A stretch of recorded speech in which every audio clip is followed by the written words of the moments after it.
When prices finally stop making sense, it won't feel like a movie. You won't see people fighting in empty aisles. You'll see something quieter. Regular shelves, regular lights, regular music. And you, standing there, hesitating over things you used to grab without thinking. Not luxury, not rare, ordinary food.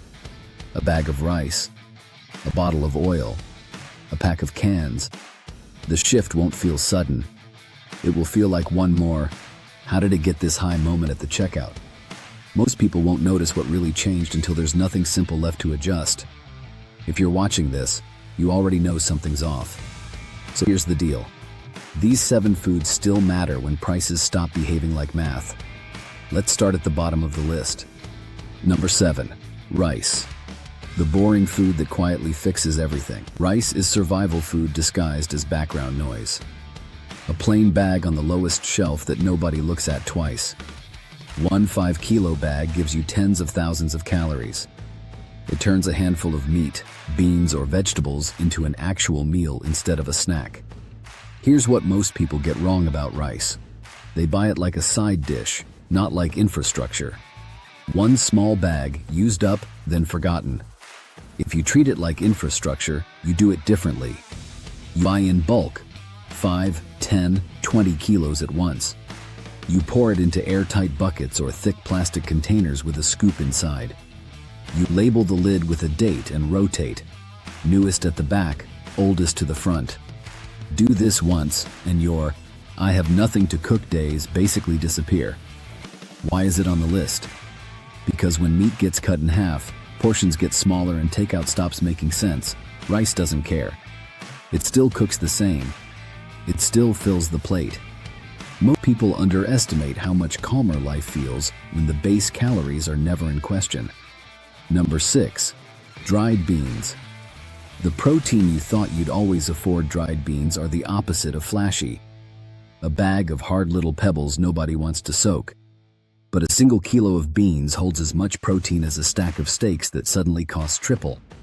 Here's what most people get wrong. They only think in tonight's dinner. Beans are annoying for tonight. They're perfect for next month. The play is simple. You keep a mix of beans, lentils, kidney, black, chickpeas, in sealed jars or buckets. You learn one basic soak and cook routine and repeat it. Soak overnight, rinse, simmer with salt, and whatever you have. Cook once, eat 3 times. Beans in a bowl. Beans with rice. Beans mashed into patties and fried in that same oil we'll talk about later. Why is it on the list? Because when chicken becomes a sometimes food and mince gets stretched with breadcrumbs, beans quietly replace that missing protein for a fraction of the cost. You won't see the shift when it starts. You'll feel it the first time you realize you can still eat properly while cutting the meat budget in half. Number 5, flour. The invisible structure behind cheap food. Flour doesn't look like much. A white bag that puffs dust everywhere if you open it wrong. But it's the base layer behind pancakes, flatbread, tortillas, simple loaves, dumplings, noodles, all the cheap filling things people swear they don't have time to make. Here's what most people get wrong. They think, I'm not a baker, and they stop there. You don't need bakery skills. You need one pan bread recipe and one pancake recipe. Store flour in big plastic tubs or buckets with a scoop and a tight lid.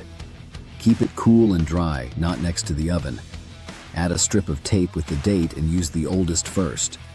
Then you learn one move: flour plus water plus salt plus a splash of oil au dough. Press flat, fry it dry in a pan, done. It looks too simple. That's why it works. Why is it on the list? Because when ready-made bread shrinks and goes stale faster than you can afford to buy more, flour lets you turn a little bit of something into enough for everyone in 15 minutes. This isn't about becoming a chef. It's about not being dependent on whoever sets the price on sliced bread. Number 4, cooking oil. The silent multiplier. Cooking oil doesn't look like security. It looks like a shiny bottle you grab on autopilot. But oil is energy density in liquid form.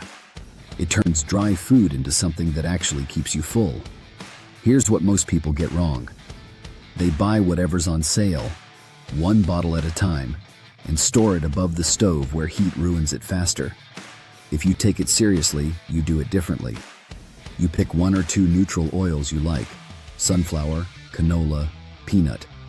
You buy multiple medium bottles instead of one giant one, so you only open what you'll use in a few weeks. You keep them in the dark: bottom cupboard, box, pantry floor. Then you use it with intention: a spoon on rice, a drizzle on beans, a pan-fried flatbread instead of dry toast.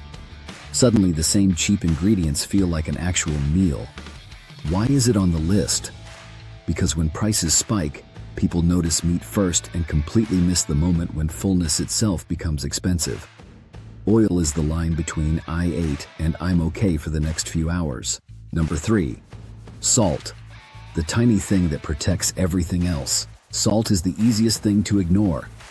It's tiny, cheap, everywhere, until it isn't. But salt doesn't just make food taste better. It dries. It cures. It keeps things from going bad too fast. Here's what most people get wrong. They buy one little container at a time and assume it will always be there. Serious storage looks different. You buy salt in big bags or multi-packs when it's on sale. You pour it into jars or plastic tubs. No need to be fancy. You keep a scoop inside and forget about it until you need to cure meat, brine vegetables, or rescue something bland and cheap. Why is it on the list?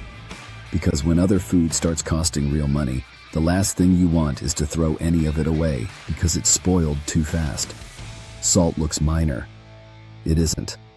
Most people won't realize how crucial it was until they're staring at food that could have lasted and didn't. Number 2.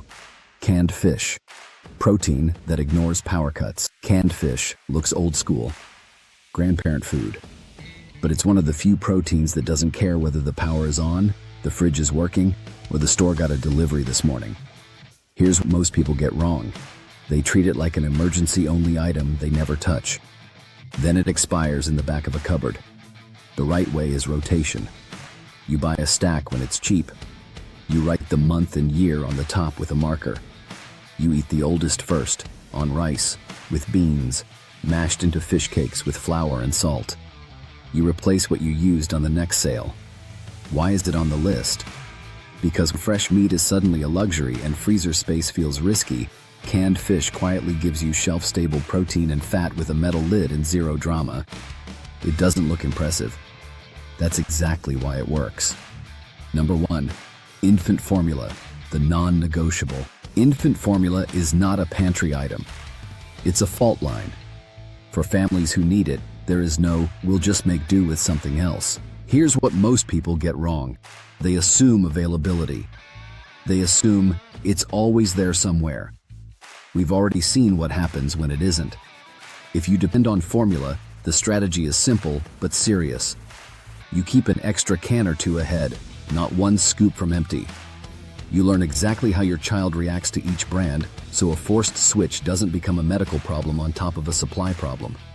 You store it cool, dry, off the floor, away from sunlight. Why is it on the list? Because this is where prices stop making sense, turns into choices stop existing. Rice getting expensive is annoying. Formula being missing is something else entirely. That's where control changes. None of these foods are rare, not luxury, not dramatic. They sit on ordinary shelves in ordinary stores. That's the point. When prices stop making sense, the people who stay steady aren't the ones with secret gourmet tricks.